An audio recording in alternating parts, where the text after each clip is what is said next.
Hello, I'm going to tell you another 5 word which is really useful and then so everyone have seen it every day. Okay, เพราะฉะนั้นเนี่ยค่ะได้มาลัดในวับทั้ง5ตัวนี่ค่ะเนาะ Okay, fight, laugh, read, listen, cry. Fight. Fight ในที่ก็มันจะนะเฮามังกันนั่นค่ะเนาะมังกันทุบกัน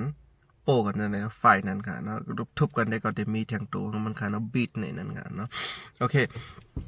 ไฟในที่ก็มันจะนะมังกันพอยา laugh ในที่โคนั่นค่ะเนาะค่ะเนาะ read ได้ก็พัดเล็กเขาพัดสตางสาเขาสังสิ่ง read นั่นค่ะเนาะ I read your message ก็พัด message มา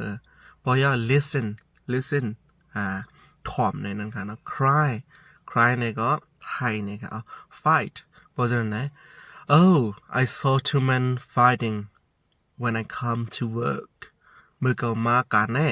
เขาหันกลใจ2ก็ผิดกันสมต่างเนี่ยนะคะ I saw 2 men fighting when I come to work เมื่อเขามากันแน่เขาหันกลใจ2ก็ผิดกัน laugh ได้ก็โคนะคะ Oh his story is so funny story มันแน่ funny like โคเนี่ย I laugh a lot ก็โคนำนั่นค่ะเนาะ I make the children laugh ก็เฮ็ดให้ล้วนโคเนี่ยนั่นค่ะเนาะ read I read news from my phone I read news from my phone ก็พัดสตางค์หรือพงเก่าเนี่ยนั่นค่ะ listen Oh please listen to me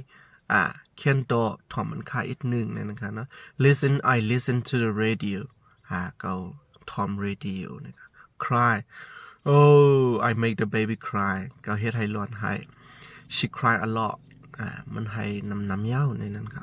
โอเคค่ะเงินส้มค่ะ